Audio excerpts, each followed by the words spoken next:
Members, good morning. This is the appointed time and we have a quorum. So let's start the meeting of the panel on manpower today. Item 1, information paper issued since the last meeting. Members should have received this paper, LC paper number CB bracket 2325/2024 bracket 01, which is the implementation of the Mandatory Provident Fund System progress report as at the end of last month, February. Please note the paper. Next item, items for discussion at the next meeting. Let me first invite the administration to come in. The Secretariat has already issued these papers. List of outstanding items for discussion, LC paper number CB bracket 2342/2024 bracket 01, as well as a list of follow-up actions, CB bracket 2342/2024 bracket 02. The next regular meeting is scheduled for 8:30 in the morning of the 12th of April 2024. So it's a 2-hour meeting. We're going to discuss the following items. First, major findings of the 2023 Annual Earnings and Hours Survey. And 2, measures for promoting sound trade union management. So unless there is objection, we're going to discuss these 2 items at the next meeting. On to the agenda proper.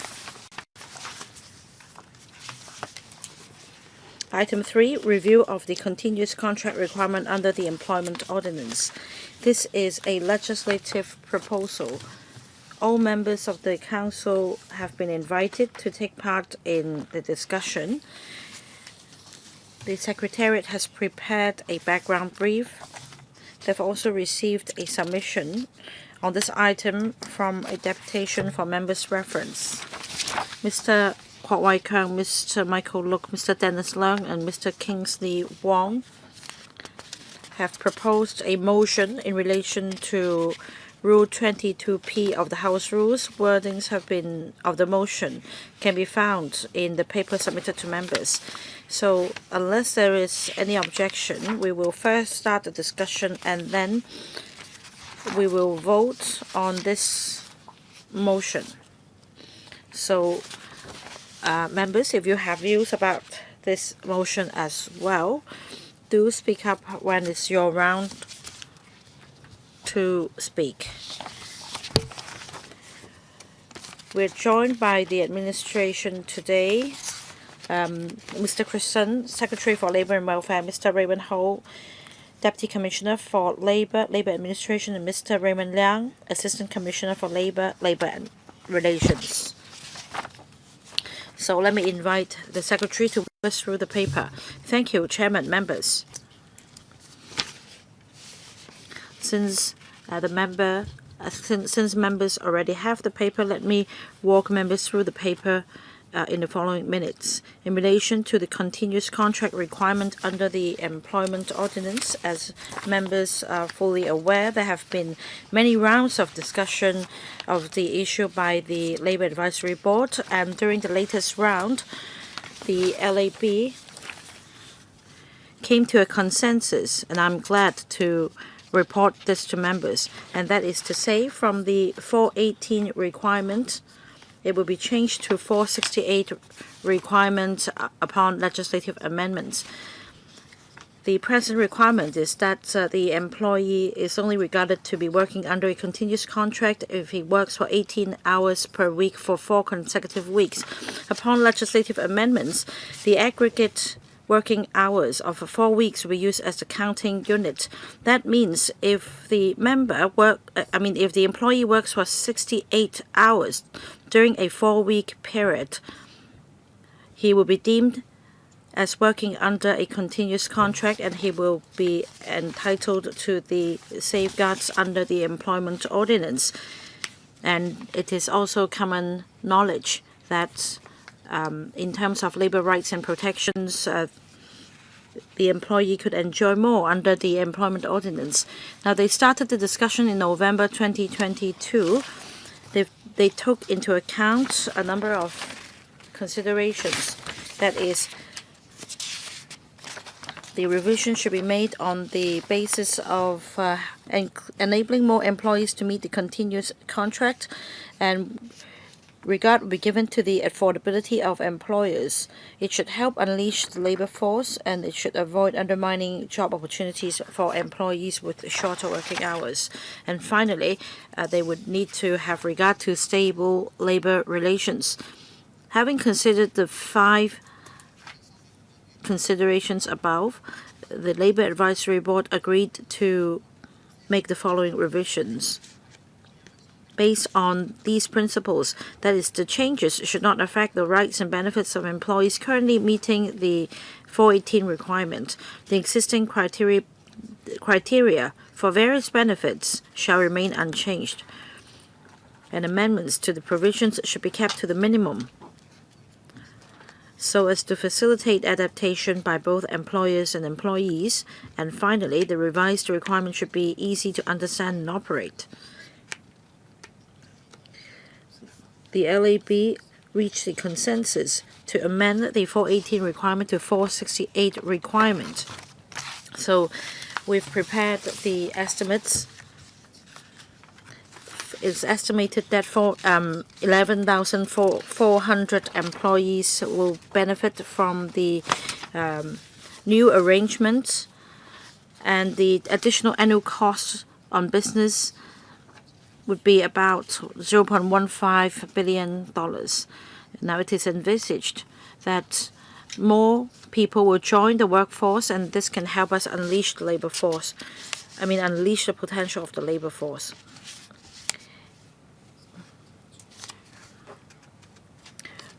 We will introduce a bill into LegCo in scrutiny in the first half of 2025. And upon passage of the bill, we can implement the 468 requirement. I'll be happy to take questions from members, Chairman. I will give each member 4 minutes, questions and answers included. Please observe the time limit because we will need to handle this motion as well. Mr. Tommy Cheung will kick off, please. Chairman, thank you.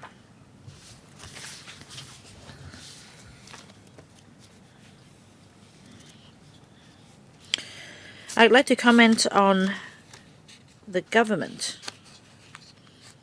Now, different government departments are reviewing different issues. They are rolling out new measures, such as the 468 requirements coming from your bureau and the Municipal Solid Waste Charging Scheme from the Environment and Ecology Bureau. During the economic down cycle, you are stifling the room of survival for the business sector. In particular, the catering sector, represented by Mr. Peter Shiu. They have very strong views about the matter. Well, the Liberal Party supports the Labour Advisory Board's decision. But I'd like to comment on the 418 requirement as well as the motion to be moved by a number of members. I'm not going to vote on it. I won't be here. I think I'll just wrap up after 4 minutes. I don't need a reply from the administration anyway. You always talked about the established practices, but times have changed, and it's time to make a change as well.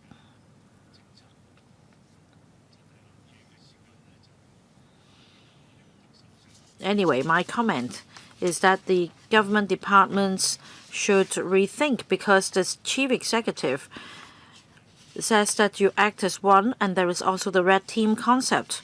So you should think over what this means.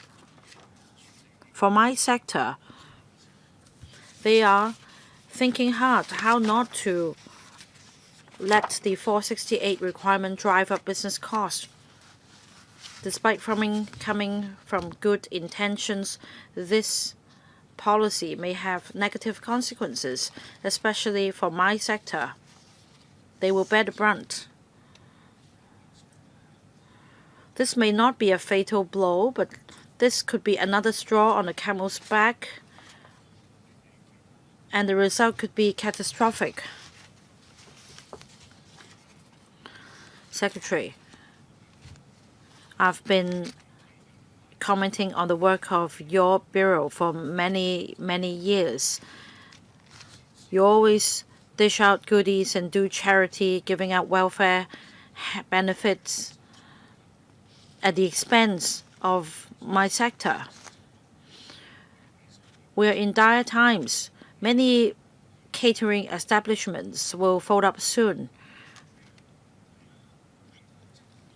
I'm not going to blame you, but do take into account the fact that you should not cause too much an impact on small employers.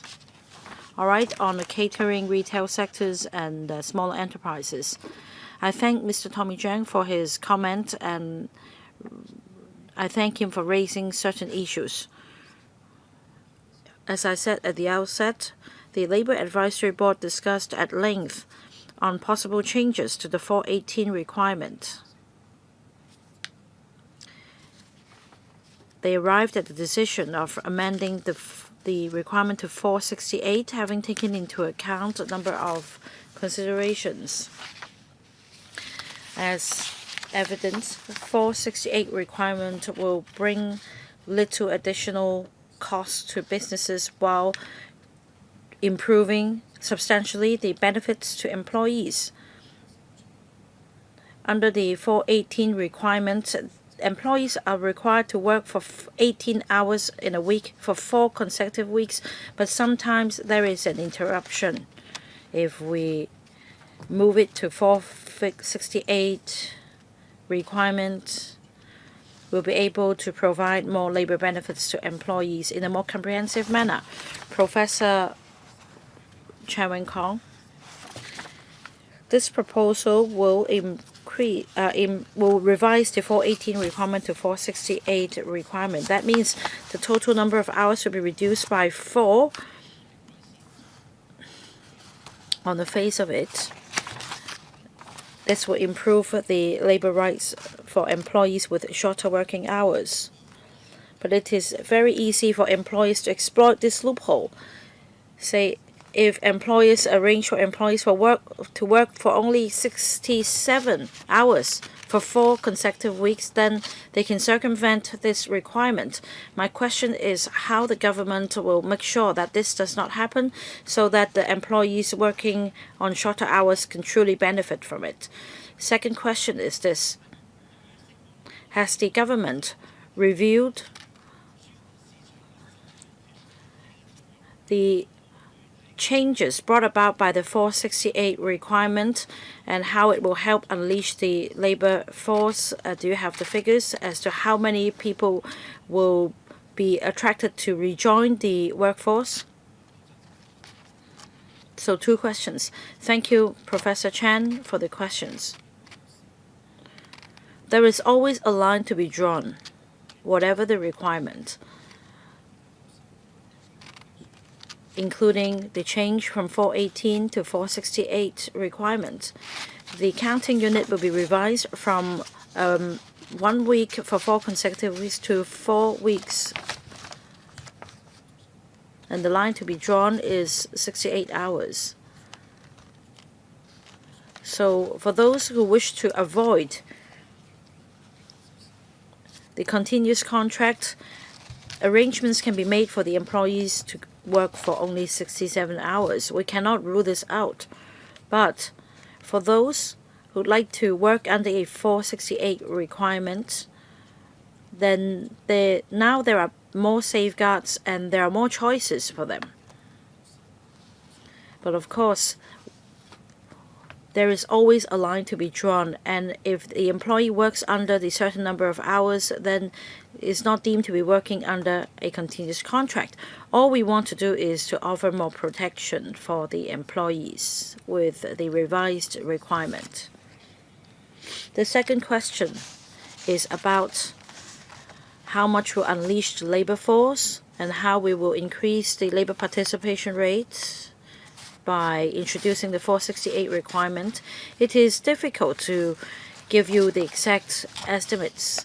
There are many factors at play. 468 requirement is one of them. Let me be frank, I don't think this is a major factor affecting the labor participation rate. But with this change put in place, there will be another incentive for those who are still hesitant about joining the workforce to go straight ahead.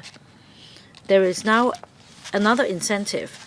If you work for 68 hours in a 4-week period, you will be entitled to the benefits under the Employment Ordinance. But honestly, it is very difficult to give an accurate estimate of how much it will drive up labor participation rates. Perhaps we will come up with a set of better estimates after this is introduced. Next, Ms. Lillian Kwok. Thank you, Chairman. My first question. Just now, the Secretary said that the 468 requirements will only be implemented next year. I would like to know why that is the case. I hope that the Secretary can elaborate more about this. Is it possible for you to implement the 468 requirement earlier? My second question. Currently, we're having this 418 requirement. If we implement the 468 requirement, there could be employers who ask the employee to work for 67 hours instead of 68. Under the new requirement, the employers may have to incur more cost, and as a result, they may prefer to hire more part-time workers instead. What safeguards do you have in place for these employees? My third question. There are a lot of small and micro enterprises who pay their employees with cash.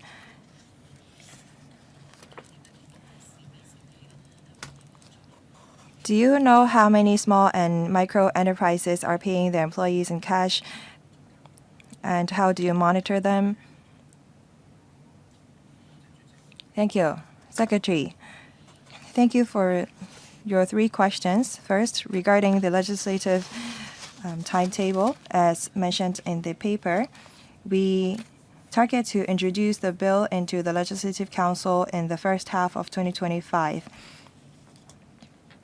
We've done some assessment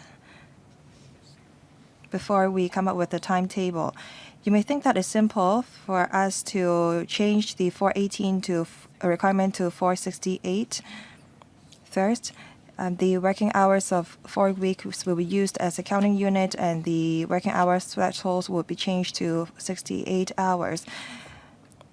It's possible that not all employers will be affected, but they have to change their systems, and a lot of employers and employees will be affected. Apart from that, we will also have to see which parts of the Employment Ordinance need to be amended. That is why we need some time for us to review the entire thing before we introduce the bill into the Legislative Council. And that's how we arrived at the legislative timetable.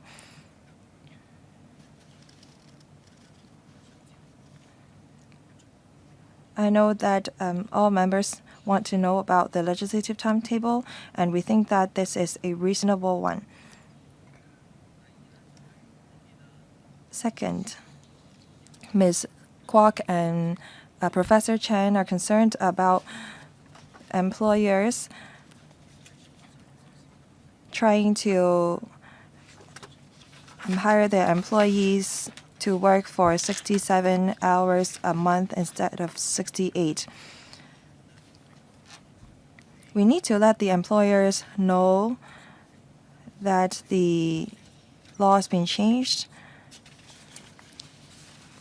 If they don't want to offer continuous contract, then they should not engage their workers to work for more than 68 hours in a month.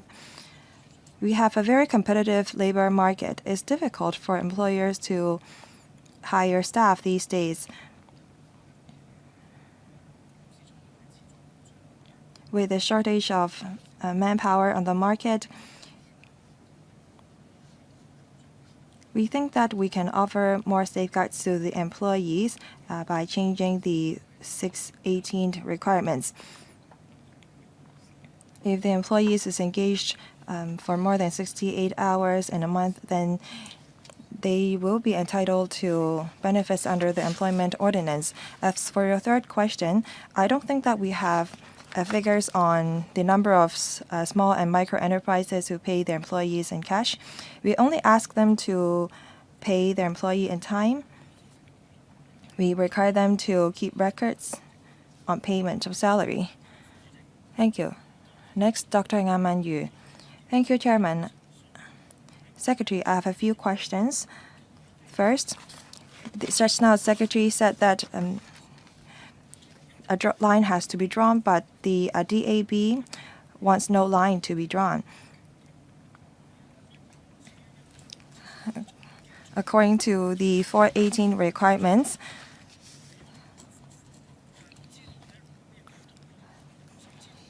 the hourly rate is divided by 72.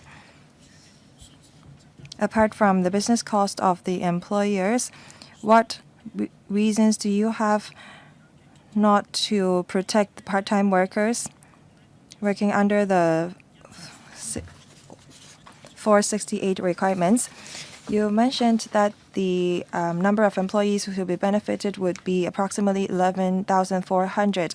That figure was arrived in 2019. As we all know, we have more part-time workers these days, and the mode of employment have changed. So I think that the net figure is not as accurate. Another question. With new requirements in place, the employers would adjust their mode of operation, and there could be more employees working less than 68 hours for 4 weeks. My third question. After the implementation of the 468 requirements, those working less than 68 hours for 4 weeks will increase. Will you protect them along with digital platform workers by according them with a separate identity or status so that they can enjoy the benefits under the Employment Ordinance? Secretary, thank you, Dr. An, for your 3 questions. First, you asked if the workers should be entitled to employment benefits on the pro rata basis under the 468 requirements. I think that you mean, for example, maternity leave. We have actually considered such possibility, that is to offer benefits on a pro rata basis. But the Labor Advisory Board thinks that this is not feasible.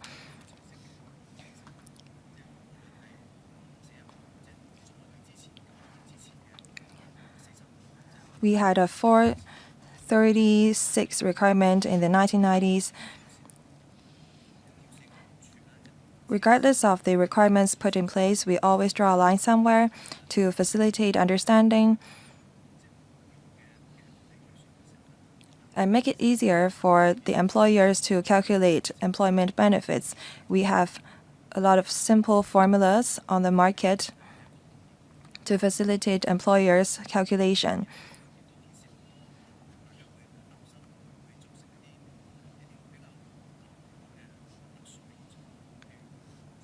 Members are concerned if special circumstances would arise. If we have to calculate benefits on a pro rata basis, for example, if an employee worked for an employer for a day a week and work 8.5 hours a day, so the employees will be entitled to 50% of the employment benefits. Under the 468 requirement, each employee would only have to work 17 hours a week. So on an annual basis, the relevant employee would be entitled to 3.5 days of vacation leave and 7 days of statutory holidays. So the employees will be entitled to 15 days of leaves. So, and also that employee will be entitled to an extra 2 months of salary. We have to consider this factor of fairness, and after assessing the relevant situation, we have decided to draw a line. We have also made reference to the practices of other places. We know that Singapore has relevant arrangement, but their line is drawn as 35 hours per week instead of 17 hours.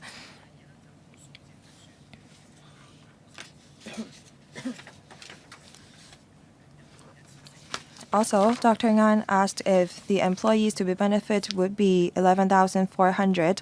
Well, that's actually based on the latest statistics that we have. Of course, the final figure may be different eventually, but we don't think that the difference would be very extensive. For fourth question, for digital platform workers and part-time workers, they are all employees. When we discussed benefits offered to digital platform workers, we're talking about the status of an employee accorded to them, and they don't enjoy that. So that's a different question. Because digital platform workers are regarded as self-employer, while they are not fully regarded as full-time employee, and that's our discussion with the digital platform workers issue. Thank you. Regarding Dr. Ngan's question, I know that the Labor Department is conducting a survey. I hope that they can report to us the latest figures when they have some kind of interim report. Thank you. Next, Mr. Kenneth Leung.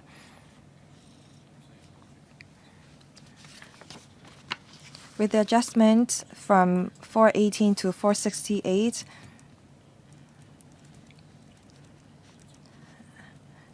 I believe that young people will be benefit under the new requirement because most of them prefer to work part-time, work as slashers. So I think that the new requirement would benefit them.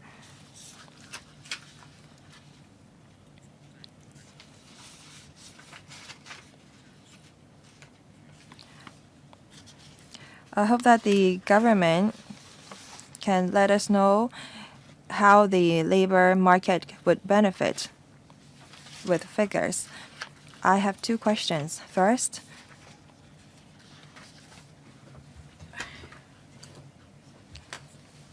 legislation is involved.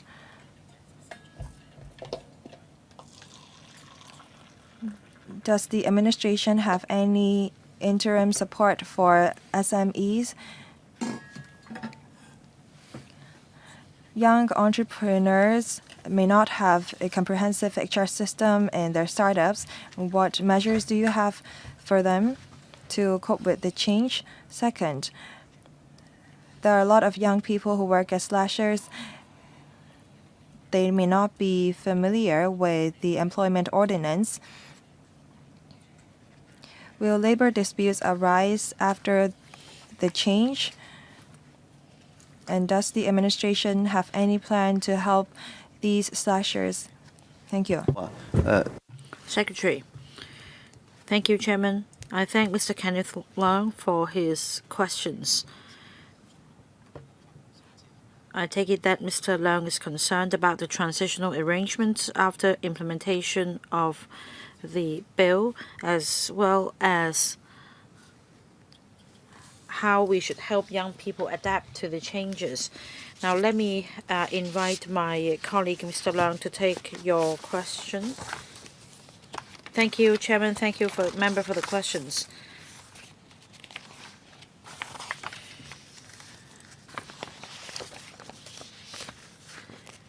Now, before we proceed to amending the legislation substantively, we will mount major publicity and public education. The change from 418 to 468 requirement for continuous contract is a major change. So we will adopt extensive publicity and public education. That means we'll prepare infographics and will actively engage in publicity efforts before the rollout. We'll also publicize the measure to the tripartite meetings and also labor-related exhibitions. Any other questions, Mr. Lau? No? Next, Mr. Chow Siu Chung. Thank you, Chair. The 418 requirement has been in place for more than 30 years. I'm happy to learn about the latest consensus forged by the LAB. We have had some in-depth and extensive discussions on the matter, and I'm very happy to learn that finally we've come to a consensus. There are loopholes as per the current 418 requirements as set by the Secretary. So I believe the 468 requirement will help plug these loopholes, and that unscrupulous employers will find it more difficult to exploit the loopholes. It will come at a higher cost. I believe more and more employees will work on a casual basis. So I think this is a timely amendment. My question is on implementation timetable.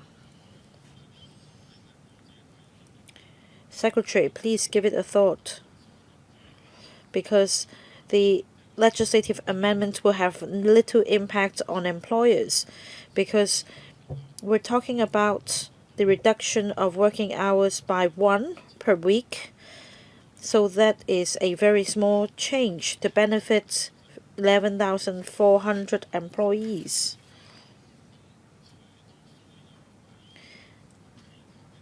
And after meeting the new 468 requirement, the employee will still need to meet other conditions in the Employment Ordinance to be entitled to the benefits. And as I said, the impact on employers will be as little as 0.02%.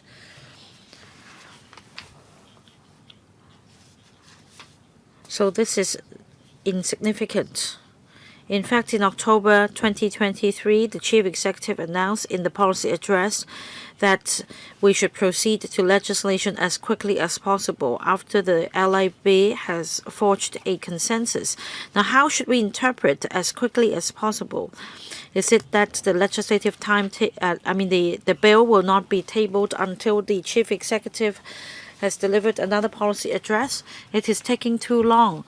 By the time the bill has been tabled, it will take some time for the LegCo to scrutinize the bill, and that means the new law won't come into effect until 2 years later. So, Secretary, please speed things up and rethink the legislative timetables for early implementation of the new requirement. Secretary. Thank you, Chairman. Thank you, Mr. Chow, for his comments. I agree with the member that casual workers will benefit from the change from 418 to 468 in the sense that they will be regarded as full-time employees. As for the legislative timetable, as set out in the paper, we considered the necessary changes and the period needed for both sides to adapt, and we believe that the bill should be tabled into the Council in the first half of 2025. We understand where the member is coming from, but at least we need to build a solid foundation before we proceed. Mr. Chow Siu Chung. The Secretary said that this legislative amendment exercise is complex. I don't think so, because all you need to do is to amend the definition in the interpretation clause. As long as you revise the interpretation for continuous contract, there shouldn't be major changes to other provisions. So I'd urge the administration to reconsider the legislative timetable. Next, Mr. Kingsley Wong.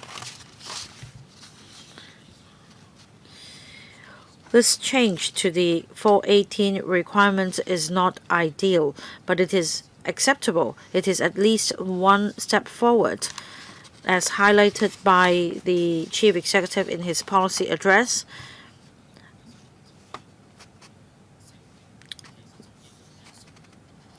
Employees should be entitled to more benefits because even if you go for the labor sector's proposal, that is 460, we're talking about benefiting some 73,000 employees. Mr. Tommy Cheung just now made some very strong views. Still, I think we should respect the LAB for driving at this consensus to give more protection to employees. The Secretary already explained that this new proposal will bring little impact on employers. We're talking about 0.01% of impact on employers after the change. So I think the government should step up publicity. The impact is so minimal that the employers should not consider taking other means to exploit the loopholes under 468 requirement. They shouldn't, for example, let the employees work for 67 hours only in order to circumvent the new requirement. So the government should publicize the fact that this new requirement has little impact on the cost to be borne by employers. And the government should take the lead for government subvented organizations having employees working fewer than 68 hours per week. They should now be included under the new requirement.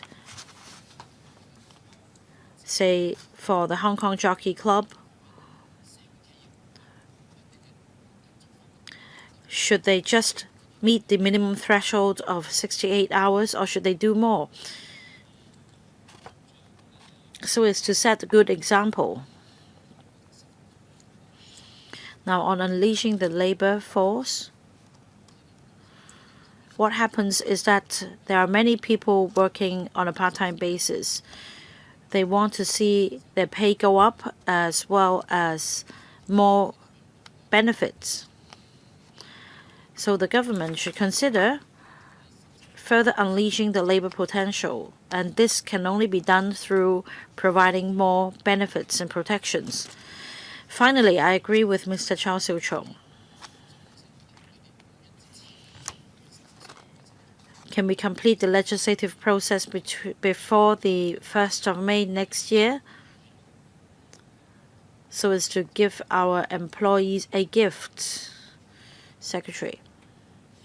Thank you, Chairman. Thank you, Mr. Kingsley Wong, for his questions. Now, rest assured, Mr. Wong, after 468 requirement is implemented, we will surely publicize the new requirement to employees as well as employers. We're not encouraging employers to circumvent the requirement. Some employees work for a total of more than 68 hours in a 4-week period. But of course, you can circumvent this requirement by having the employee work intensively for 1 week and then sporadically for the rest of the period. And we're targeting these cases. As for subvented organizations, should they give offers better than the 468 requirement? My take is that they should hire employees on the basis of the Employment Ordinance, and they should have the autonomy in deciding how to hire their own workers. For part-time workers, under the new requirement, they can also hire part-time workers working for fewer than 68 hours in a 4-week period. under the new arrangement, of course, for casual workers, they would consider benefits as well as rights. But this is, after all, driven by the market. There is prevailing manpower shortage. So I think that employers will try every means to recruit the necessary hands. Mr. Chu Kwok-kang, under the new 468 requirements, more employees will see their rights and benefits protected, especially those working with shorter hours. Now, my question is this.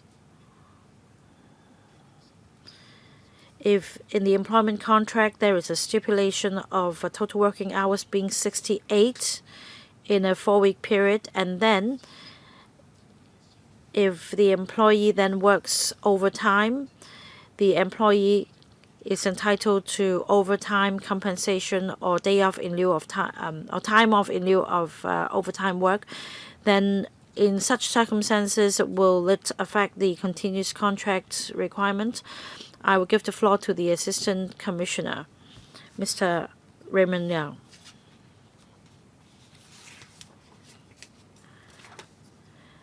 The member asked about the contract terms with a total number of working hours being lower than 68, and yet in practice the employee works for more than 68 hours, and whether it constitutes a continuous contract.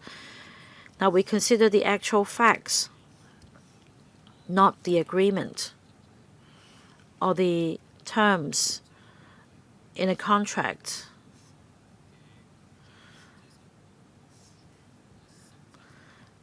So we give regard to the actual circumstances of the employment, and if the employee works for more than 68 hours, then regardless of what is stated in the contract, the employee will be deemed to have fulfilled the continuous contract requirement. Any follow-up? No, Mr. Shang Hailong. Yes, I speak in support of the consensus forged between the employers and the labor sector. And to pick up on what Mr. Kingsley Wong said, the Chief Executive has shown great concern about enhancing labor rights. So I welcome this change.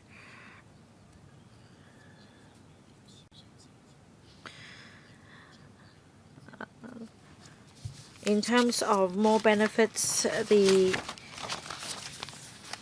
additional annual costs on business would be increased by about $150 million. But apart from that, I think the business sector will need to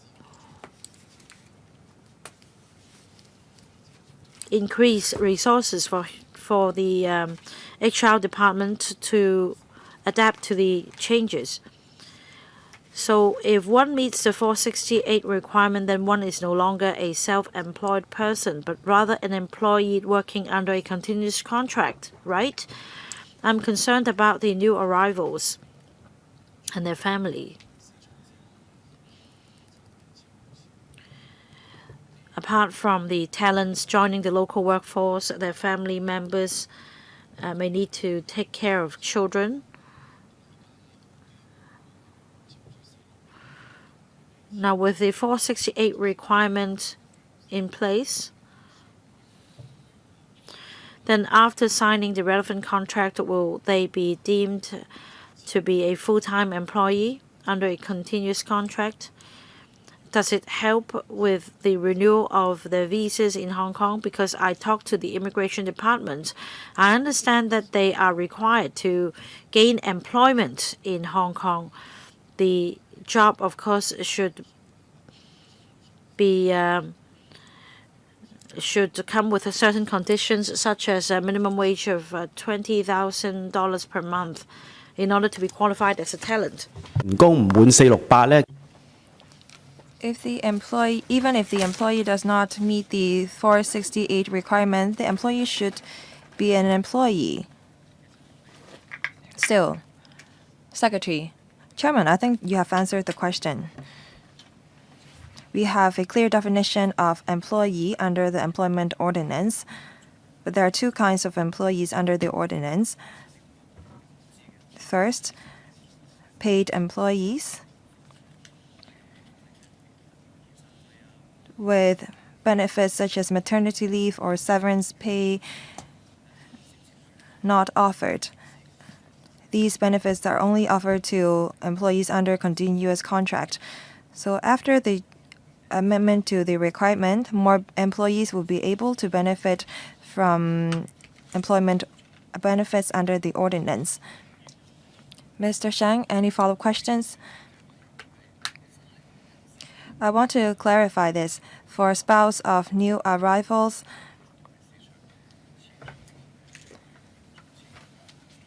would this requirement help with the renewal of contract for them?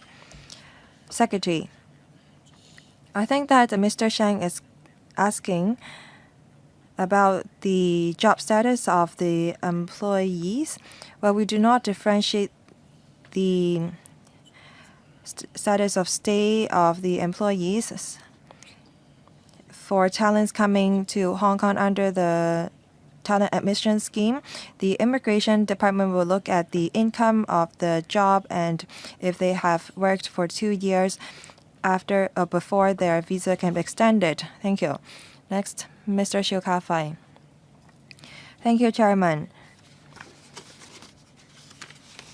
Currently, if an employee works for 72 hours for 4 weeks, then he or she will be regarded as an employee under continuous contract. For 468 requirements, we're talking about a total of 64 hours for 4 weeks. That means 17 hours a week. That will pose a heavier burden on the employers. For green minibus, as mentioned by Mr. Frankie Yik, they work 8.5 hours for 2 days per week. That means that they only work 17 hours a week. Under such circumstances, the employers will not have to offer statutory leave, sick leave, long service payment, and so on. After the change of the requirement, then the drivers will be entitled to employment benefits that I mentioned, just by working 8.5 hours a day, 2 days a week. Now we have very low unemployment rate. It's difficult for minibus operators to hire drivers.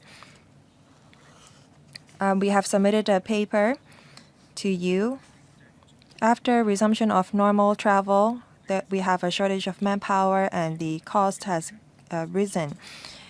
People are shopping on the mainland more often. It's difficult for a number of industries to operate. A lot of businesses are winding up. If they have to incur more costs to hire employees, it's even more difficult for them to survive. The business of the retail industry has dropped. I do not fully agree with the Hong Kong Retail Management Association's report. We have the supplementary labor scheme, and not many employees have arrived. Now we still have a very low unemployment rate. It's still very difficult for employers to hire people. After the amendment of the requirement, part-time workers will be entitled to benefits that full-time employees benefit.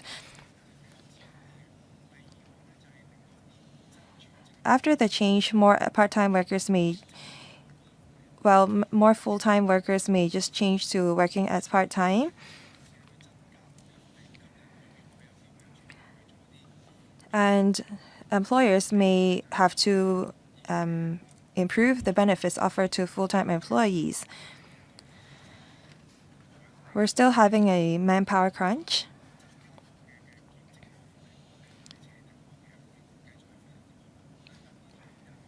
It's difficult for employers to hire workers, coupled with the abolition of offsetting arrangement. Employers are faced with increasing business costs.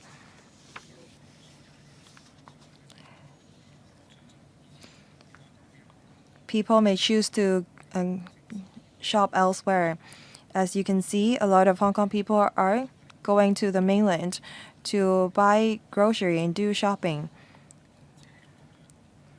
It's difficult for the retail industry to survive under such circumstances. Secretary. Thank you, Mr. Chiu, for your comment, and I respect your views.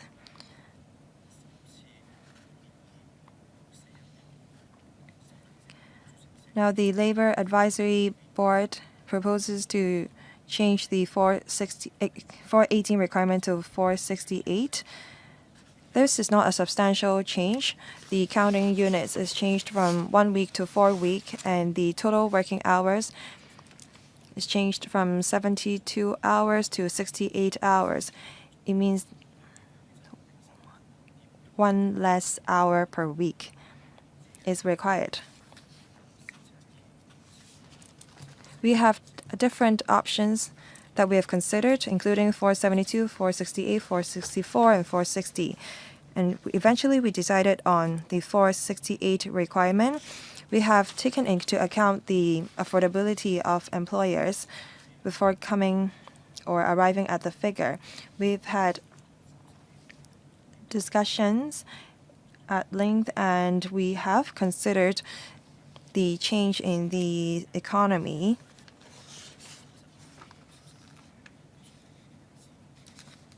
And we looked at different proposals very carefully.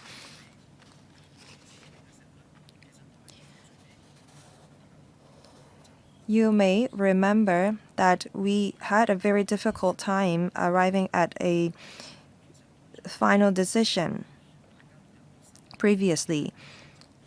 Now we have this proposal, which means that we are determined to improve the working conditions of employees without posing too much burden on the employers.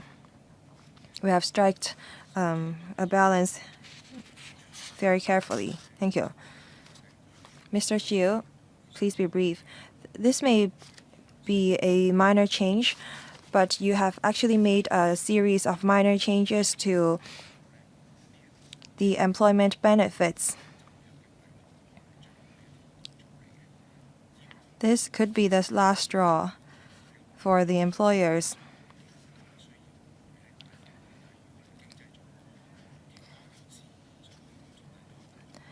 If the business environment is not good, then it would be difficult for employees to look for a job. Next, Mr. Luk Chung-hong. Thank you. We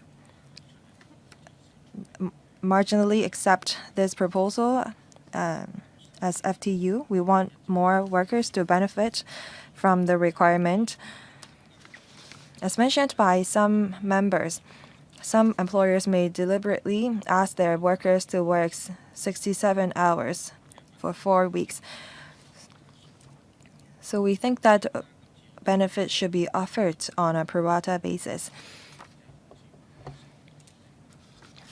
But still, we don't want us to stay where we are. We want to see some improvement. We hope that the government can put in place a timetable for review, because the 418 requirement started in 1990s, and 30 years have passed. We're finally making some change, and we don't want to wait another 30 years before we see some kind of improvement for employee benefit. I would like to ask about publicity and education. A lot of employers are actually violating the regulation or requirement of 418 currently. Some employees are not even aware of the requirement. and they do not know that if they meet the 418 requirement, they are entitled to statutory leave. Especially those grassroots people, they don't even know that they are entitled to maternity leave, statutory leaves, long service payment when they are paid on an hourly basis. The 418 requirements have been in place for some 30 years. Still, there are employees that are not aware of the requirement, and there are still employers who deliberately violated the regulation. I hope that the government can step up publicity after amending the ordinance. I would like to ask how they do that. Thank you. Secretary. Thank you. Mr. Look asked if we will review the requirement after the legislative amendment. Currently, we target to amend the legislation in time, and only after that can we start reviewing. If we have to change the 468 requirement again in the future, we have to go to the Labor Advisory Board again. I agree with what Mr. Look said. Publicity and education is very important. Apart from employers, we should educate the employees. And we will also take this opportunity to step up promotion. I think it's easier for us to educate people with the 468 requirements. It's more difficult to make people understand this 418 requirements because there are 3 parameters to it. After the amendment, people would be able to understand the requirement more because the counting basis is on 4 weeks. So as long as they work 68 hours for 4 weeks, then they are entitled to employment benefits such as maternity leave and statutory pay and so on. We will take opportunity of this legislative exercise to explain to grassroots employees about this 468 requirement. Ms. Doreen Kong, thank you. To improve the employment benefits of the employees and the livelihood of the people, the amendment of the requirement is the most direct way to achieve this. Labor relationship has always been tense. But I disagree with some members who said that labor issue is the factor that affects Hong Kong's competitiveness. I think that we should recognize the effort of our labor. If we put the blame on the employment benefits for our economic downturn, I think that this is unfair. We are faced with different challenges. The problem does not lie with the legislative amendment. I fully support the change, but I think that the administration is too conservative. If we have 200,000 part-time workers, then the number to be benefited, which stands at 11,400, are too few. Employment Ordinance on the mainland protect part-time workers as well. European Union, Singapore, Japan provide better safeguards for their part-time workers and employees. I think that we are too conservative. And this does not allow us to maintain a vibrancy. Countries all around the world advocate gig economy, and they encourage part-time work. I think that this legislative amendment is too small a step to take.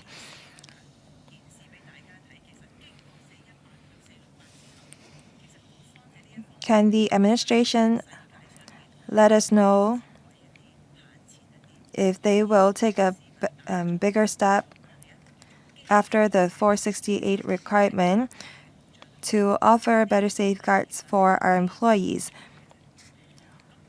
We're still talking about some basic protection here. We need to encourage women and silver-haired members of the public or university students to work part-time.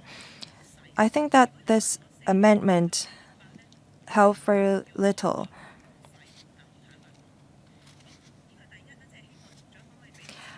Can the Secretary let us know what other things they will do to protect employees after the amendment? As for the legislative amendment, I agree with what Mr. Chow said. The timetable is not expeditious enough for us to protect labor benefits. I can help you with the legislative amendment as a lawyer. I'm wearing a labor suit to advocate for labor rights. Secretary. Thank you, Ms. Kong. I thank her for raising this point. The labor force has made significant contribution to Hong Kong's competitiveness. This is indisputable. What is at stake is our labor force. We should enhance our labor force. As for labor protections, are we faring worse than our neighboring economies? I'm afraid I cannot agree. We have very good labor protection in Hong Kong. Over the years, we strive to continue to make improvement in this regard. We abide by the good tradition of enhancing labor protection step by step through negotiation and agreement. Take what Ms. Kong just now said, the change from 418 to 468 requirement is a baby step, but we've also taken other steps such as abolishing the MPF offsetting mechanism. So taking all these steps together, we strive to take strides ahead to enhance labor protection. Will the change from 418 to 468 requirement help drive up labor participation rate significantly? As I said in the outset, it's difficult to gauge. There are many factors at play. 468 requirement is not the only factor, but what we are working on is, say, improved childcare for women to be able to work for more hours. And as for the legislative timetable, we've considered this matter thoroughly. Our plan is to submit the bill in the first half of 2025. Mr. Dennis Leung. Thank you, Chairman. I thank the government for making continuous improvements to labor benefits and rights. This change from 418 to 468 requirement is also a major step as far as the labor sector is concerned. Although the government itself calls it just a baby step.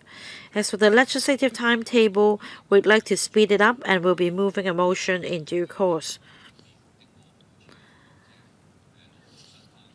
The government has respected the outcome of the LAB deliberations. So I won't say this is a big step. Say the Hong Kong Catholic Workers Centre made a submission. And according to this submission, labor protection should be offered on a pro rata basis. That is, depending on the number of hours worked.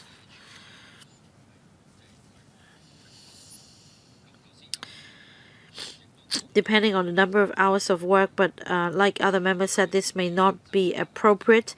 There are also other issues in relation to the competitiveness of Hong Kong.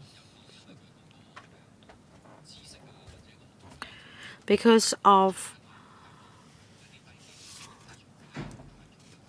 Hong Kong's development into a knowledge-based economy, there are not many jobs requiring low-skilled workers in the retail and catering sector in particular.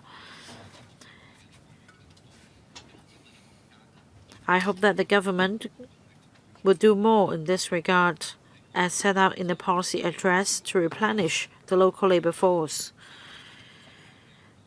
Some members commented that this change will mean more benefits for full-time employees.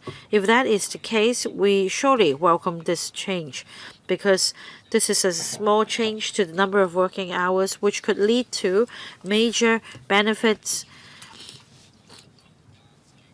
for full-time employees. But in fact, this is not the case. To enhance our competitiveness, we should all do more because it's a two-way street. If employers are able to offer more benefits, employees will be more incentivized to perform better, and this can help enhance Hong Kong's competitiveness. Well, of course, there are other considerations apart from the rise in costs as a result of employment benefits. Employers are also worried about a surge in rental. So the government should also take the lead in negotiating with landlords for them to slash rent and help tide us over. Now, as far as the law is concerned, apart from amending the Employment Ordinance, is it necessary to amend other legislation?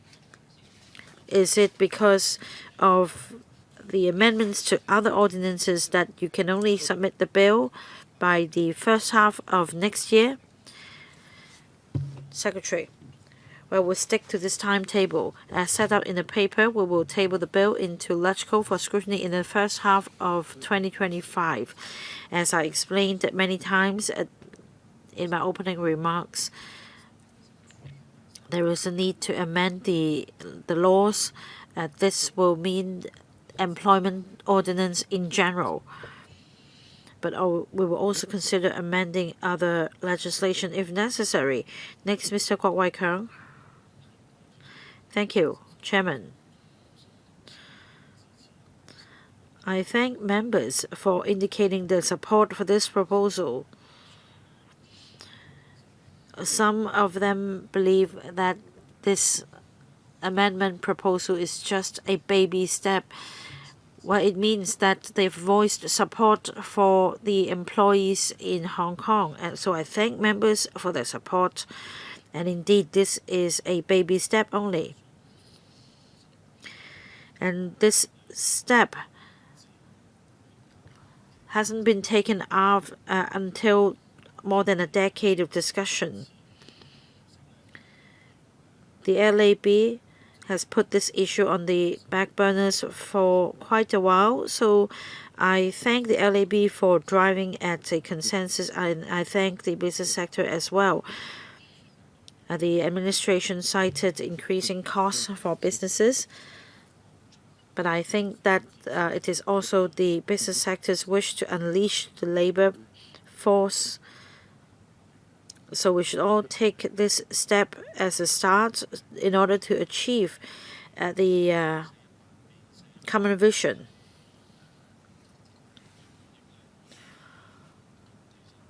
Revising the 418 requirement to 416, well, I don't think this is a major improvement on employment benefits.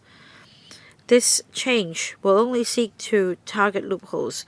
In the past, under 418 requirement, now in a 4-week period, if an employee works for less than 18 hours in one particular week, then there will be an interruption. Now the employee will have to work for less than 68 hours in a 4-week period before the requirement is not met. So it's harder for employers to circumvent this requirement. We are going to support this proposal.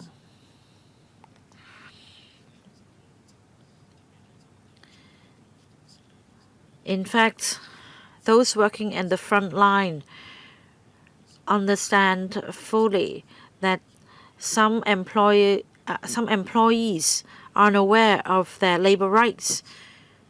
And in fact, Mr. Chang Hailong just now also mentioned how one could mix up their role as a self-employed person and a part-time or full-time employee.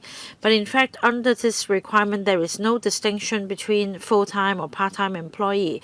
The only criterion is whether you meet the number of working hours. It doesn't matter if this person is a self-employed person.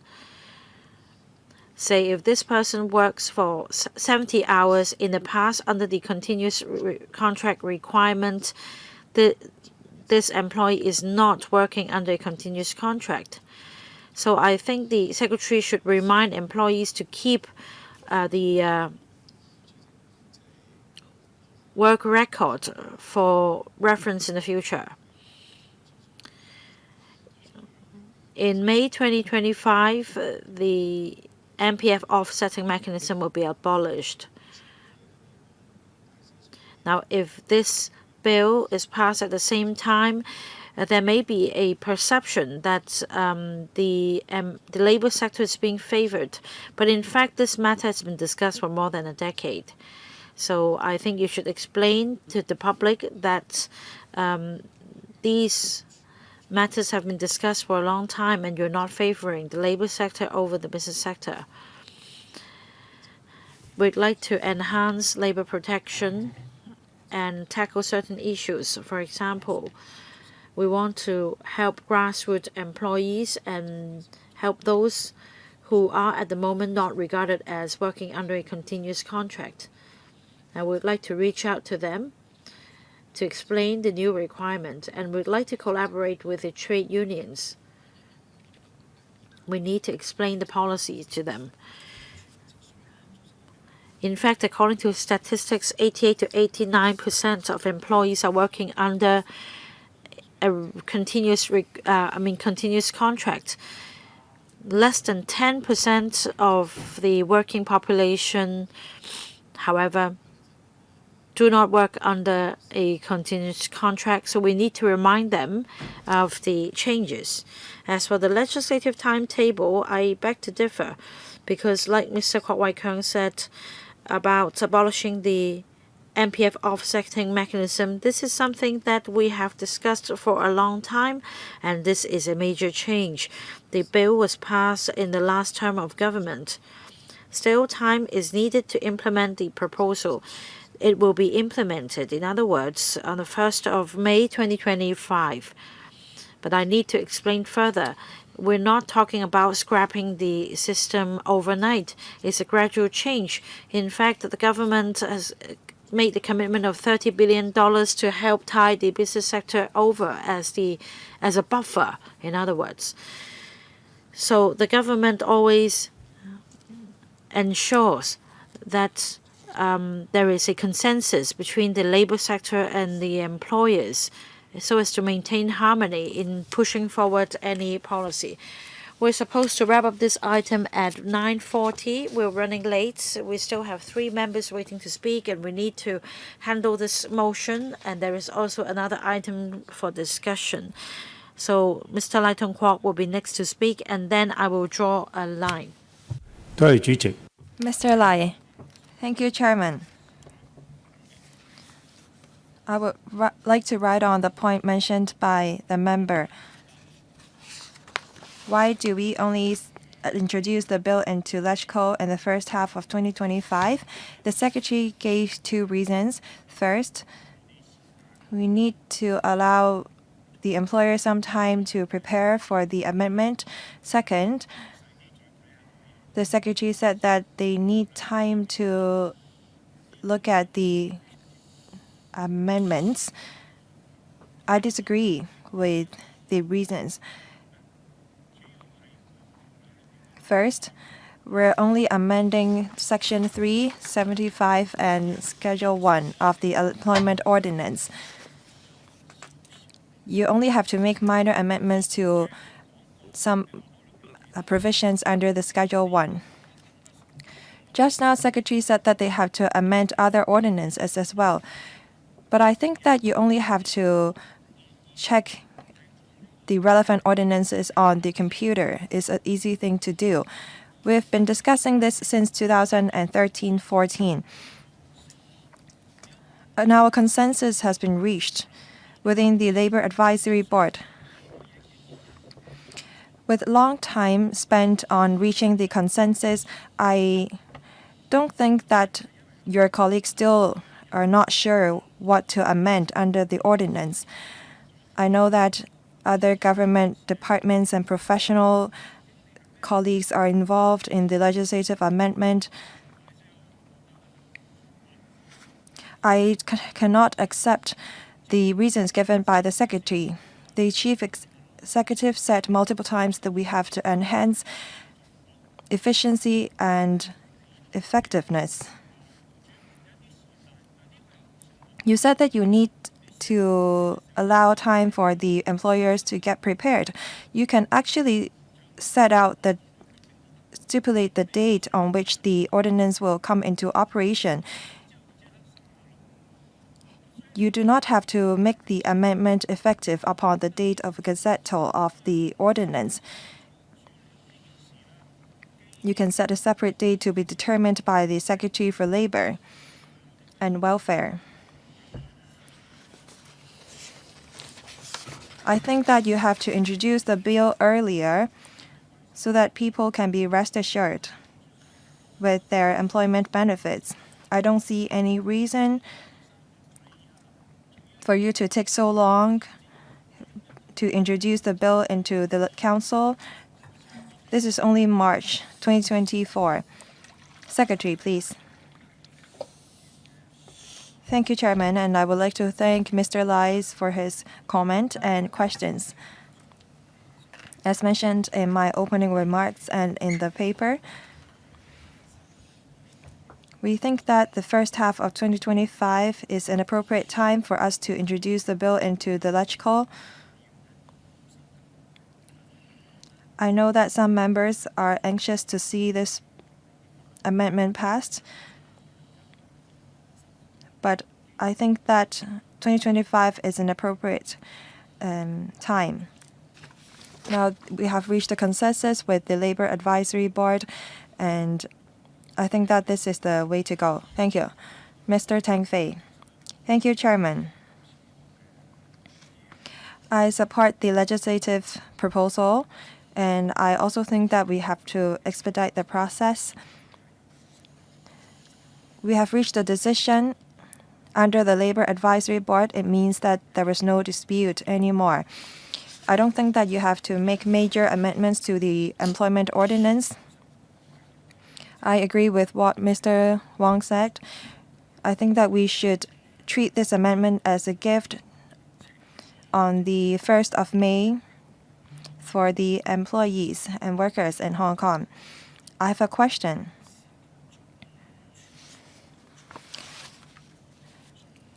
The types of jobs that work on an hourly basis will be mostly affected by the amendment. We're talking about part-time workers, freelancers who may not have signed a full-time kind of contract with the employers. We have a lot of creative industries,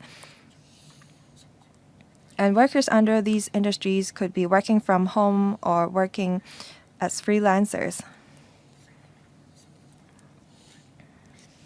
I wonder if these new kinds of jobs will be covered by the 468 requirements, or are we only covering labor-intensive work or catering industry? Teachers would not be affected, I believe, because they mostly work full-time. Secretary, We have a clear concept under the laws as long as you're employees and you work more than 64 hours for 4 weeks in consecutive, then you're considered to be working under a continuous contract. We don't designate the place of employment. As you may remember, in the COVID period, a lot of people work at home or work from home, and they still are considered to be working.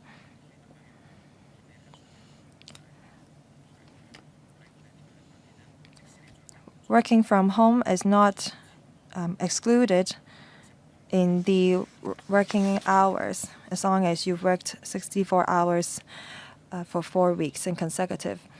As for the employment status, that's another issue. We have clear definition for continuous contract and status of employees under the law. Now it's my turn. I support the 468 requirement because it's very difficult for us to have reached this consensus. I would like to thank the Labor Department. I know that they have worked hard. I respect their decision and effort. I don't think that this would affect the employers substantially. We are just wanting to plug the loophole. I was told that some employees work 120 and 130 hours a month. They're almost entitled to the working family allowance, but the employers cut the working hours in the 4th week. As a result, the employees were not entitled to employment benefits.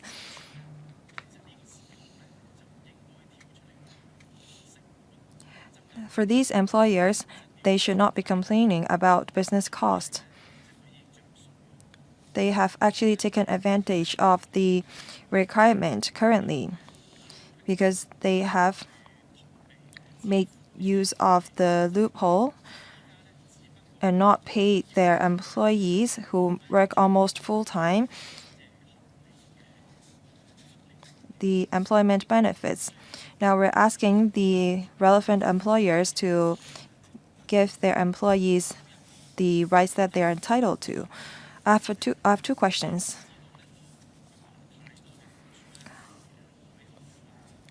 I don't think a lot of employers would deliberately change their employment contracts to 467.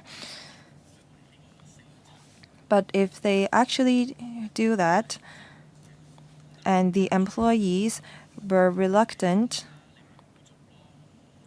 what if the employers just ask the employees to leave? Unilateral change of employment contract could be involved. And what action would Labor Department take under such circumstances? Second, the Legislative Council mostly respect the decision made by Labor Advisory Board. Secretary, you may remember that a number of years ago, a decision on the offering of 3 days of paternity leave was arrived at by the Labor Advisory Board, but some members proposed 7 days of paternity leave. I actually want 7 days of paternity leave as well because I only enjoyed 3 days when my daughter was born. But we respected the decision made by the labor and employers under the Labor Advisory Board. If a LegCo member proposed amendment to 472, what would you do? Will you withdraw the legislative proposal? Or will you do lobbying work with the Labor Department and Chief Executive to garner support from the Legislative Council? Secretary. Thank you. Perhaps I ask Deputy Commissioner for Labor, Mr. Ho, to explain about the first situation. What if the employer changes the employment contract without reaching a consensus with the employees? Thank you. If the employers unreasonably change the terms of the contract without the consent of the employees can seek help with the Labor Department. And we will offer mediation and work and handle the case in accordance with the Employment Ordinance. Thank you. Chairman, if there is Legislative Council member who propose another amendment for the proposal submitted by the government that is agreed by the Labor Advisory Board, if they move CSA, committee stage amendment,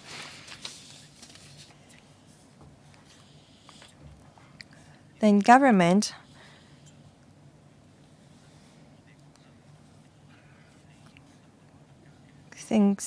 we think that we would have the support of the Legislative Council because this is a decision reached by the Labor Advisory Board.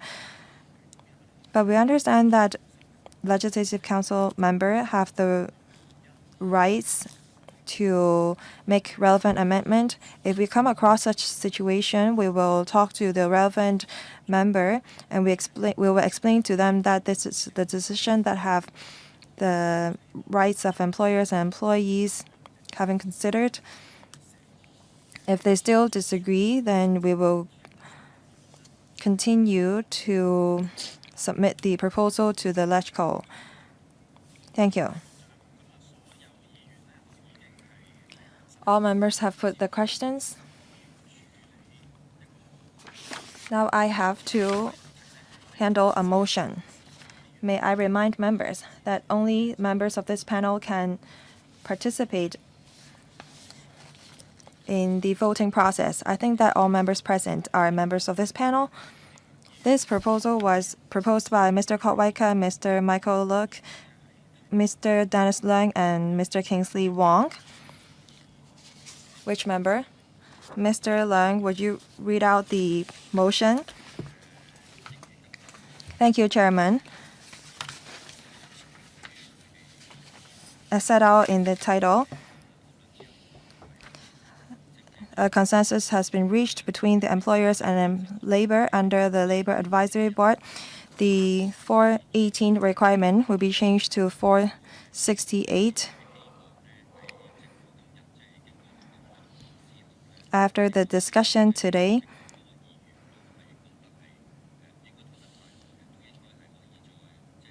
we think that most members want the government to expedite the process. So we propose this motion to urge the government to act in accordance with the decision of the LAB and take on board the views of the members, introduce the bill into the LegCo as soon as possible, and we hope that that can be done before the 1st of May 2025, so that part-time workers today can enjoy benefits of full-time workers earlier. Thank you. Now, on the review of continuous contract under the Employment Ordinance, I will ask members to vote on this proposal. Will those in favor put up their hands? Those against, please raise your hands.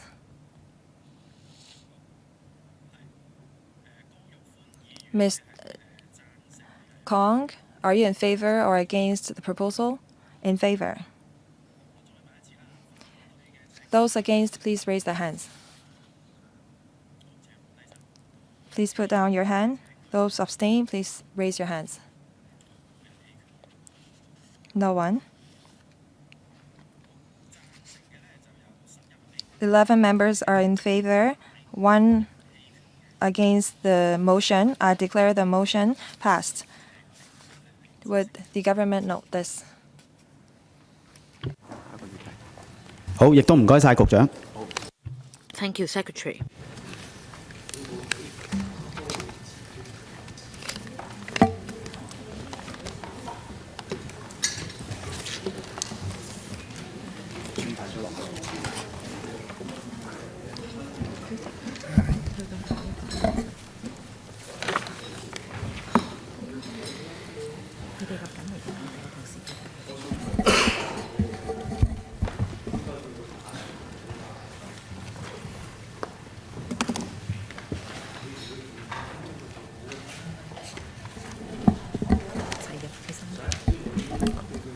好，咁我哋開始跟住嘅議。Next item.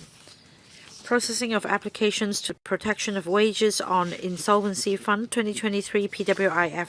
I will invite Deputy Commissioner Mr. Raymond Ho to walk us through the paper. For this item, we'd like to brief members on the processing of applications to the PWIF in 2023. When an employer is in the winding up process and is unable to pay wages to employees, the PWIF provides a very good safety net. The PWIF received 3,293 applications last year and released ex gratia payment of $155 million to 3,545 approved applications. Comparing to $74.7 million released in 2022, the amount of ex gratia payment released in 2023 increased substantially by 107%. This is due to the number of applications increasing by 64% in 2023 comparing to 2,167 applications approved in 2022, together with substantial upward adjustments to the ceilings of ex gratia payment items under PWIF in June 2022. A number of enhancement measures have been rolled out. For example, starting from November 2023, the PWIF has been providing free legal advice to applicants.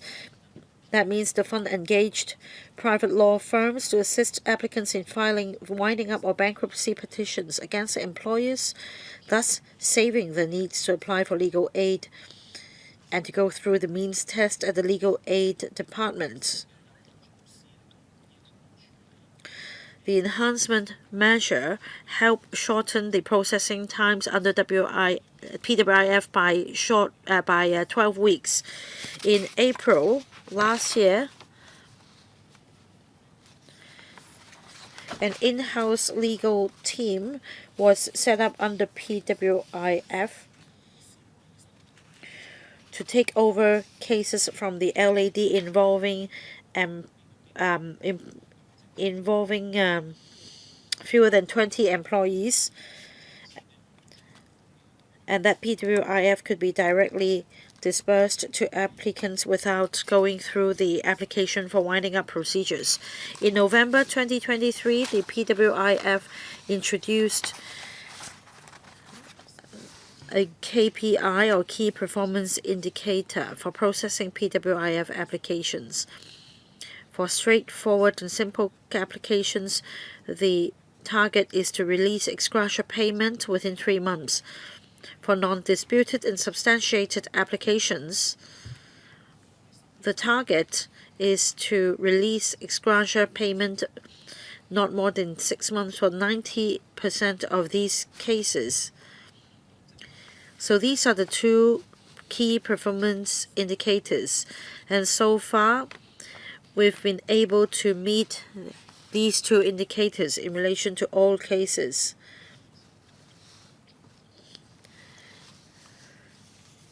In the near future, we're going to roll out another initiative. There is extensive concern about the abolition of the MPF offsetting mechanism. The government earlier also announced not going ahead with the designated savings account scheme. As such, some employers may not be able to pay severance payments to the employees when they wind up. So in the third quarter, a review will be launched to see if there is room to further adjust the payment ceiling. And we aim to report back to members on the fourth quarter of this year. So I'll just brief members on the situation last year and our way forward. Members, we're going to adjourn the meeting at 10:30, so please be succinct. I'll give each member 4 minutes, questions and answers included. Mr. Guo Wai-Keung. A word of appreciation for the Labour Department. apart from raising the ceiling amount of the ex gratia payment, there are also KPIs, a release of ex gratia payments within 3 months for simple and straightforward cases, and release of the payment for not more than 6 months for 90% of other cases. Now, this is very important for employees seeking help. They need to find a new job as well. If the procedures are protracted, then it will pose a lot of difficulties to them. So we should shorten the application processing time as quickly as possible. Now, I have a number of questions.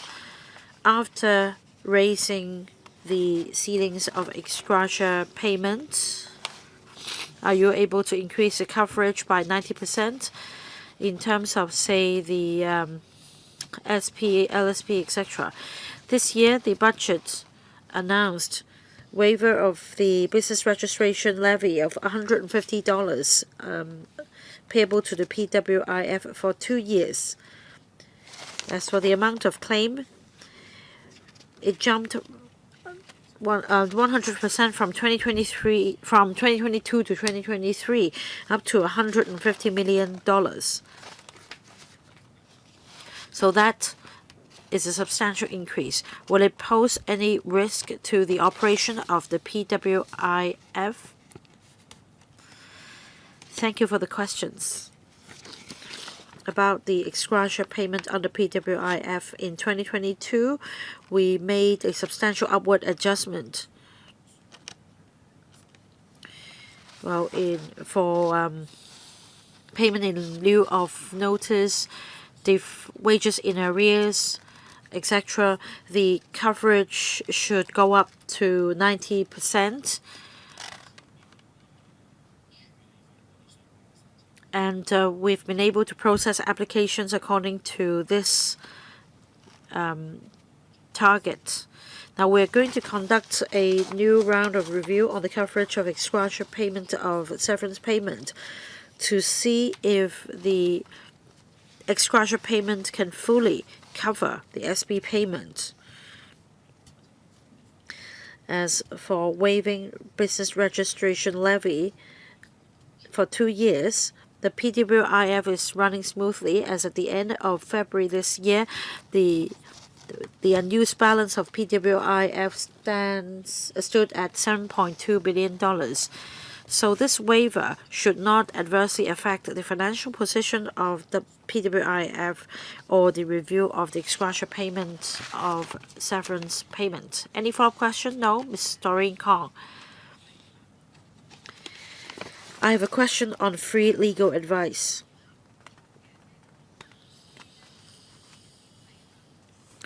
This is a nice package. I mean, in the past year, the law firms helped 180 cases, and for the in-house legal team, they helped with over 100 cases. So I want to know if you have kept the expenditure on the engagement of the law firms, see if it's cost effective, and if the answer is yes, you should engage more law firms in the private sector.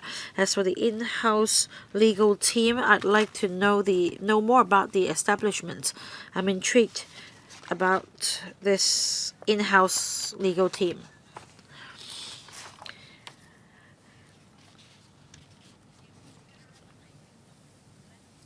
The in-house legal team has processed several hundred cases. Do you think it is necessary to expand the team during economic down times? Do you think that you receive more cases? I thank the member for the questions. Let me explain our thinking behind engaging law firms and setting up an in-house legal team, and then I will give the floor to my colleague to supplement on the figures. We take a consolidated approach in providing legal advice. That is, for those cases processed by the law firms engaged, these are cases with more than 20 employees, and that as a matter of statutory procedures, the application for winding up of bankruptcy petitions against the employees must be filed.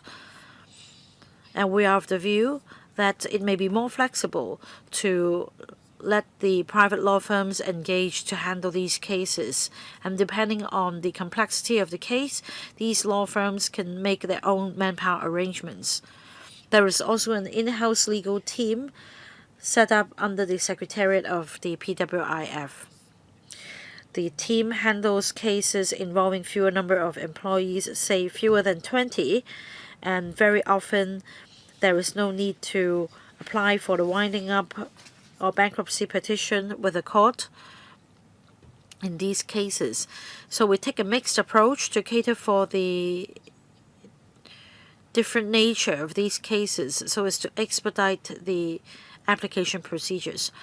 On the engagement fees, I will give the floor to my colleague. Yes, Mr. Lee. Let me give you this figure.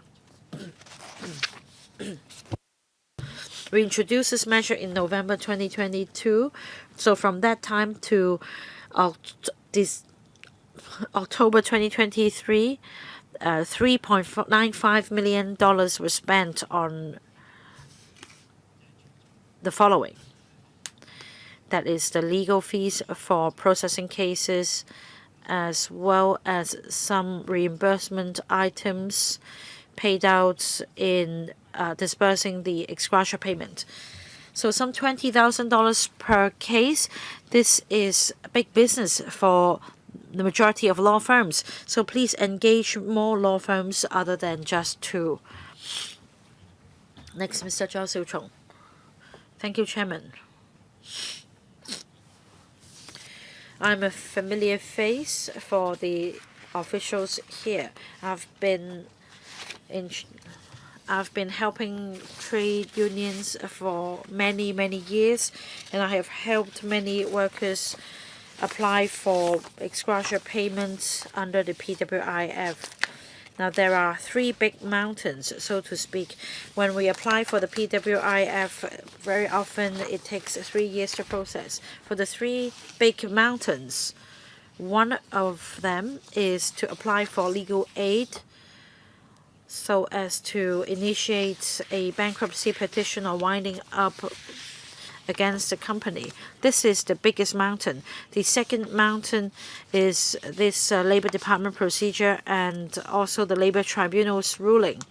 So I really appreciate this revision to the PWIF, because by engaging lawyers on the applicant's behalf, we can help save time. For the two KPIs, my question is this: does it really take 3 months to process simple and straightforward applications? Can we further expedite the process? Because when an employer suddenly runs off, the employees don't get paid. They need to make the ends meet. Is it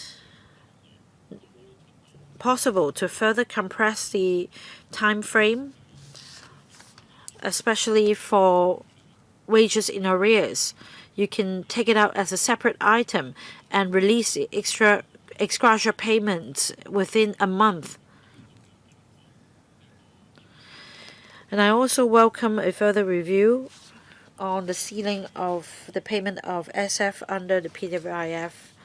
I hope that you will speed it up as quickly as possible so that the ceiling of ex gratia payment of SP can be raised on a par with other items, that is up to 90% coverage. 關於嗰個 Deputy Commissioner, thank you for your question. For KPI, we target to release ex gratia payment within 3 months for simple and straightforward applications. We've looked at the figures. Some cases have their ex gratia payment in a few weeks or within a month. Our overall target is that we want to release ex gratia payment as soon as possible to the employees. For the review on the coverage of ex gratia payment of severance payment, we have set out the timetable and the payment. We have a few factors to consider. We reviewed the ceiling in 2022, and the change was implemented in June 2022.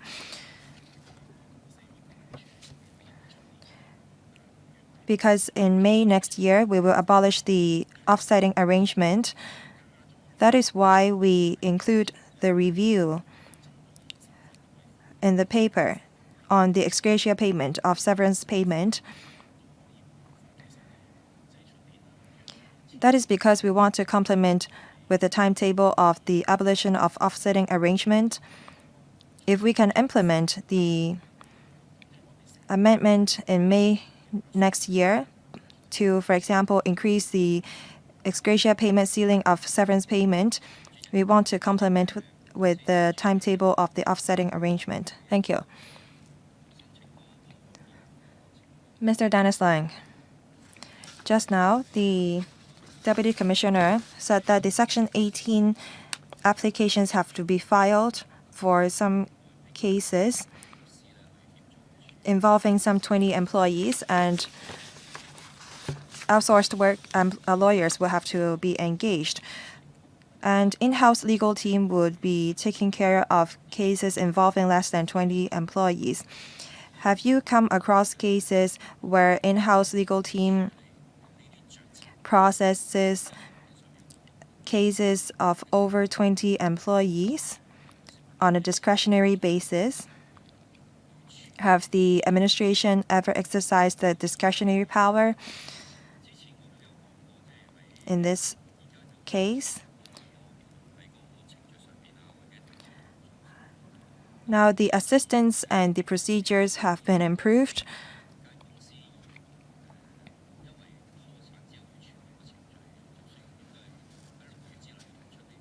Now the employees are required to file winding up or bankruptcy petitions within 6 months. If the deadline is passed, then the employees cannot file PWIF applications anymore.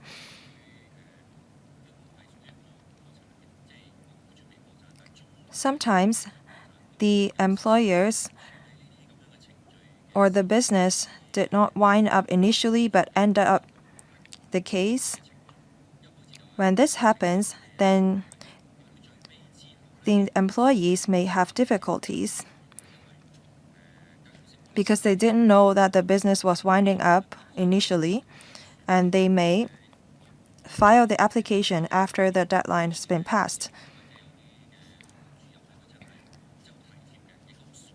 There are some labor officers who are well versed in the Employment Ordinance and were able to offer timely or assistance in time.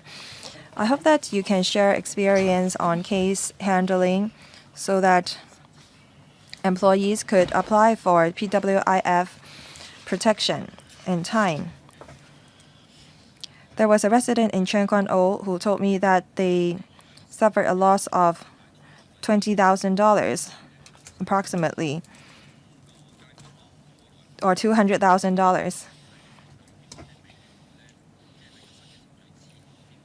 I hope that under the new procedures, the Labor Department can step up their training on labor officers and enhance your publicity so that employees can actually receive the ex gratia payment that they are entitled to. Deputy Commissioner, thank you. Regarding the work of our in-house legal team, it was established in April 2023. As at the end 2023, the in-house legal team handled some 323 cases, among which 229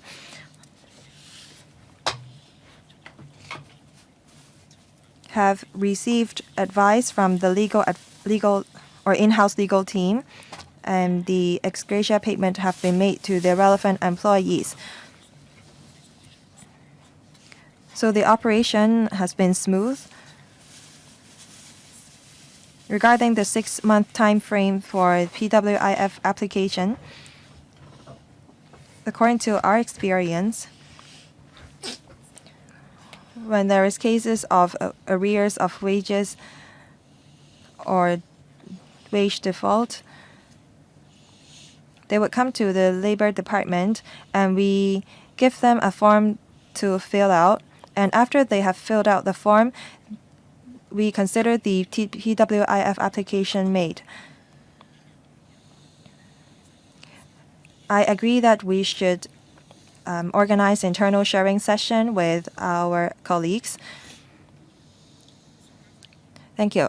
Next, Mr. Xu Kaofai. Thank you, Chairman. The coverage of the ex gratia payment under PWIF has been raised. That is, arrears of wage from $36,000 to $80,000, wages in arrears of notice from $22,500 to $45,000, severance payment from first $50,000 plus 50% of any excess entitlement to first $100,000 plus 50% of any excess entitlement, pay for untaken annual leave or pay for untaken statutory holidays from $10,500 to $26,000. For capable employers, of course, we encourage them to offer more benefits to their employees. As for your KPI, you mentioned that you target to release ex gratia payment from PWIF within 3 months for simple cases. I think that 3 months are too long. If a business winds up suddenly and the employees were dismissed without sufficient savings, it would be very difficult for them to survive if they have to wait 3 months.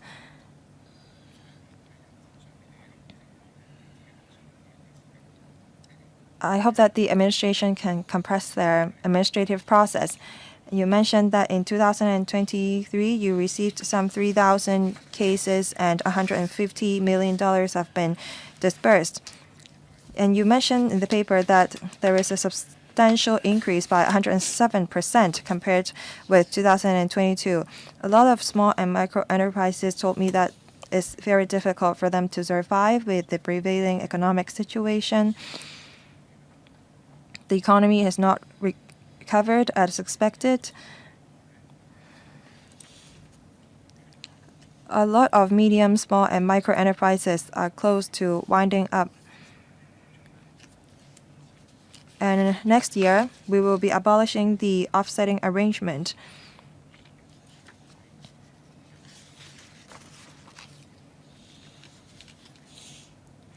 Do you foresee that there will be more cases of winding up or bankruptcy in the next year? You mentioned that you have a balance of $7 billion, but if the ex gratia payment cannot be made, who will be making the payment? Deputy Commissioner, although we've set the KPI at 3 months, we try to release the ex gratia payment as soon as we can. There could be legal procedures involved, and sometimes we need time to scrutinize the application. As for the PWIF application figure, that is closely connected to the economic situation. It's difficult for us to accurately project the number in 2025, but based on our experience in the COVID, for example, the PWIF applications made per year is around 3,000 approximately. As mentioned, as at end February, we still have $7.3 billion in terms of our balance. So we think that we have a very healthy financial position with the PWIF to cater to any payments. I have a follow-up question. you have to be prepared for unexpected circumstances. In 2025, we will be abolishing the offsetting arrangement. And as we go shopping and dine in restaurants, we can feel the economic downturn, and a lot of small and micro enterprises are crying for help. You have to make projections and prepare for the future. And I was asking, what if the PWIF cannot cater to the payment? You already explained earlier that you should ask the business to pay levy. So if the PWIF cannot make the payment, then the burden will be on the business sector. I don't think that the situation is as simple as you said.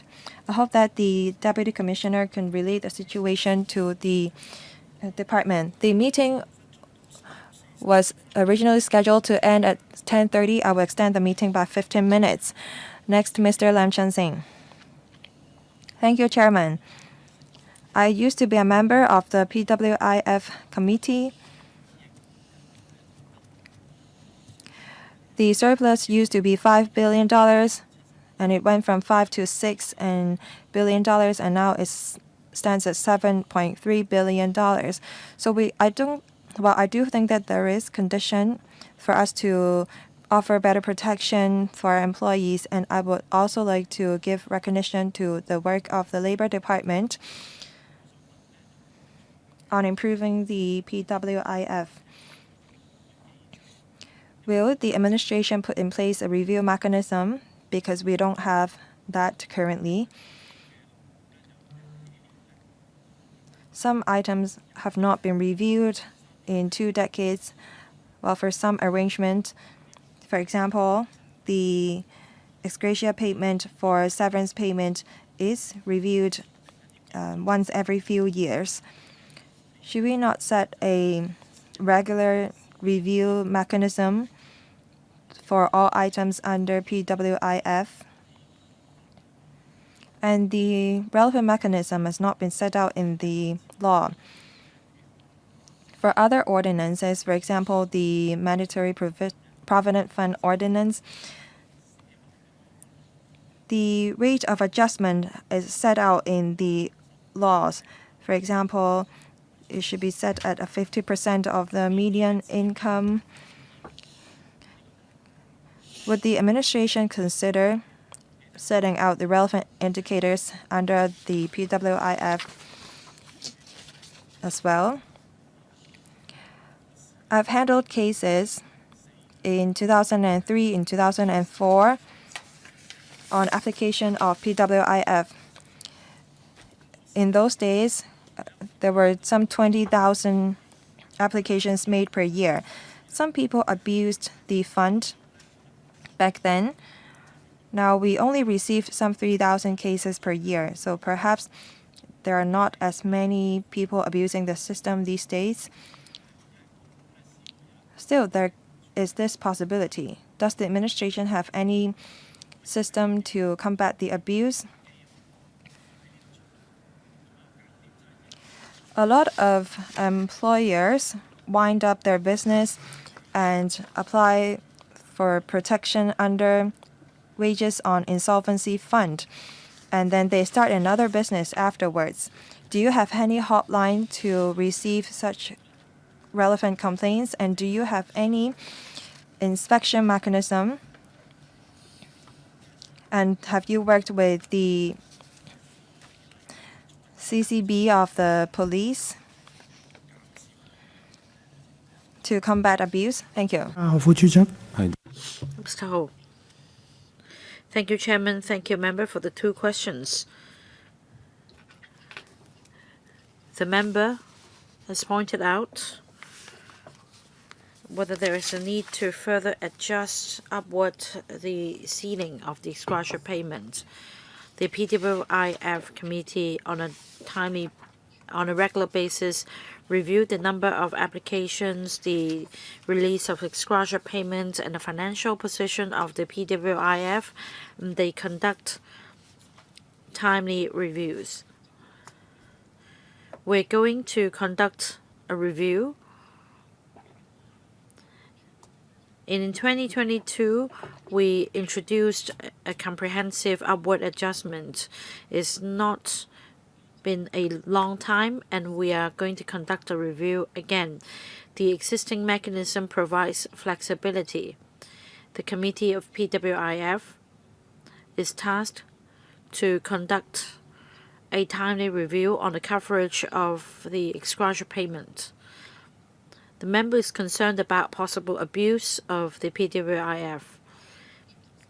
In fact, we've set up a interdepartmental task force comprising members of the CCB, the Official Receiver's Office, Labor Department, etc. For suspicious cases, for example, involving employers illegally transferring assets of the company before winding up, there is a referral mechanism to this interdepartmental group. In fact, the police are involved in this working group. And there is great deterrence because some cases have ended in the employers being sent to jail. And for example, there are cases in which an employee is found not to be a fit and proper person to be a director, and in fact an application will be made to the court to suspend this person's directorship. So we do attach a lot of importance to possible abuse of the PWIF. Follow-up action will be taken. So that wraps up this item. I thank the Labour Department for coming. So no other business. Meeting's adjourned.